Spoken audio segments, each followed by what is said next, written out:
I'm trying out this format to see if you guys can see it better on your phones. People complained that they couldn't see the other one very well. So, if you did this in class, obviously you would do y1, y2, second trace 5. I'm assuming if you're watching this, you did this at home. So, first thing you have to do is distribute. Negative 6 would distribute to 2x, and you would get negative 12x. And then negative 6 distributes to negative 6, and you get positive 36 equals negative 5 distributes to x, and that is negative 5x. Distribute means multiply, by the way. And then negative 5 distributes to negative 3, and that would give you a positive 15.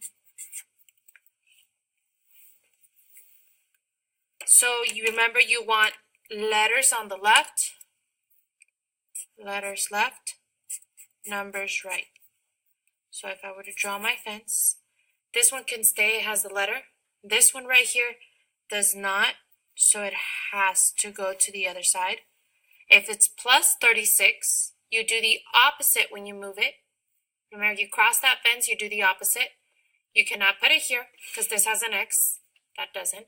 So it would be minus 36 with the other constant. Okay.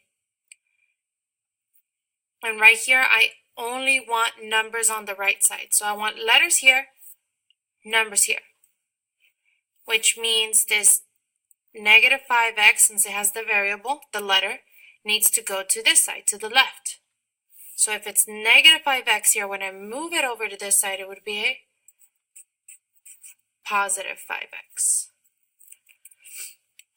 This would delete from this side. We cancel it out because we moved it. And that is how I finish with, right here, I would get negative 7x equals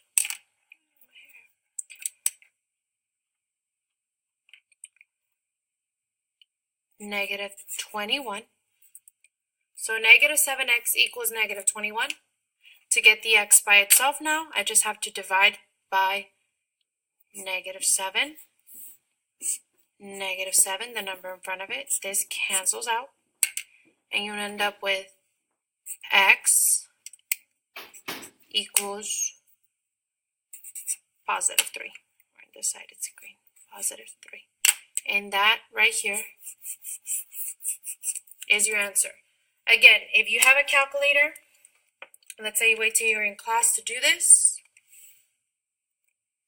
you would do y1, y2. And y1 I will put negative 6, 2x minus 6. And y2 I will put negative 5x minus 3. And then you do second trace 5. I have to wait till this is done. Enter, enter, enter. And you get x equals 3.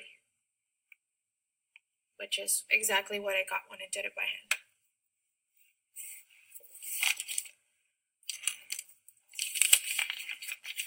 The next question says, write the slope intercept form of the equation of the line. Remember, slope intercept is really y equals mx plus b. That is what slope intercept is. You have to know that. This means that I want the y by itself. So I make my fence. If I want the y by itself, I have to cover it. 7x is what's left over. And we say that is bothering the y, so you have to get rid of it. Or it's on the same side as the y, and we don't want it there. So we have to get rid of 7x. When we move 7x to the other side, we write minus 7x. And then you have to divide by the number in front of y. Because we got rid of this. We moved it. It stopped bothering the y. So -4 is what's dividing the y. And since they are multiplying, you have to do the opposite operation. So the opposite of multiplication is division. Divide by -4. And you have to divide each term on this side by -4. Okay, that cancels out. And I end up with y equals -11 over 4. Two negatives makes this a positive 7 over 4x. You can write it like this, or y equals 7 over 4. The x is going to stay with this. X minus 11 over 4. Because that's negative, so it's minus. You're taking it away. Either one of these, right answer, but I think the answer choices have it in this format.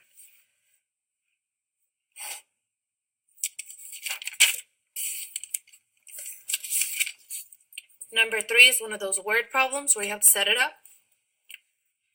12 more means plus. Than is a turnaround word. Okay. 3 times. 3 times. This is my multiplication. A number. If I do not know that number, I use x. I don't know what that number is. I cannot put something I don't know. Is means equals 57. 3 times the number equals 57. So I know when you see it, you put 12 plus, turn around. I'm just looking at the order. 3 times the number is 3x equals 57. Remember, turnaround means that this is going to come to the front and this will go behind it. When you're adding, it doesn't make a difference, but if we were subtracting, it would. So we have 3x goes to the front plus 12 equals 57. If you have a calculator, at this point you can do y1, y2, second trace 5. But if you're doing this at home, you might not have a calculator, so you have to work it out. This is a 2-step equation. Okay, we're going to get rid of this first, and then the last thing bothering that variable. Cover the variable with your hand. This plus 12 needs to go. If it's plus 12, when I move it to this side, it would be minus 12, and we get rid of it because we put minus 12 here. And now I have 3x equals 57 minus 12, and that is 45. And now you want the x by itself. You got to get rid of that 3. If they are multiplying, the way to get rid of it is by dividing. Divide by 3. Divide by 3. And you get x equals 15. Again, if you were in the classroom, you can always do this. And you will put the equation 3x plus 12, 57. Since you have something in both of these, you do second trace 5. You wait till this is done. If you get an error like this, no sign change, you press clear, zoom 3, enter, and you wait. Then you got to do second trace 5. And you will get x equals 15.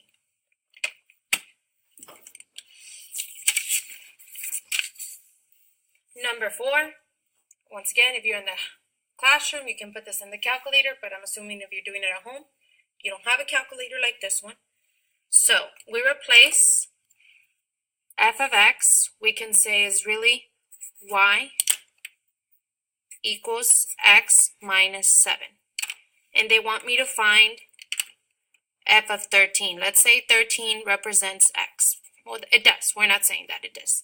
So x equals 13. Now, if you're doing it at home, you're going to have to not use a calculator. So we're going to have to substitute. We know x is really 13. So we get y equals 13 minus 7. Okay? So you get that y equals 6. And that's it. So when x is 13, the y is 6. That's one way of doing it. If you're in the classroom, y equals, you put x minus 7. You cannot put 13 down here because this is y. This is x. That's not what you're going to do. You're going to press second graph, and you're looking when x is 13. When x is 13, what is the y? And the y comes out to be 6.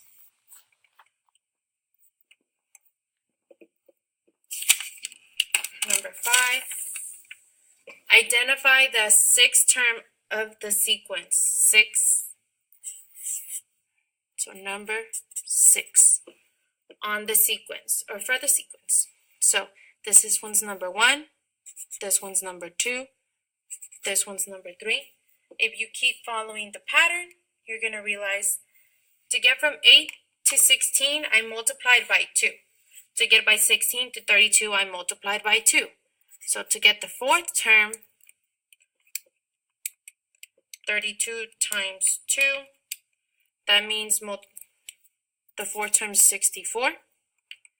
To get the fifth term, I'm going to multiply that by 2. You get 128.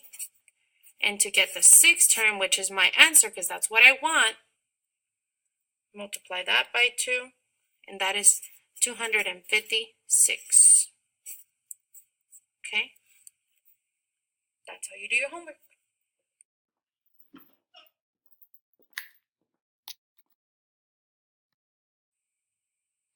I'm trying out this form.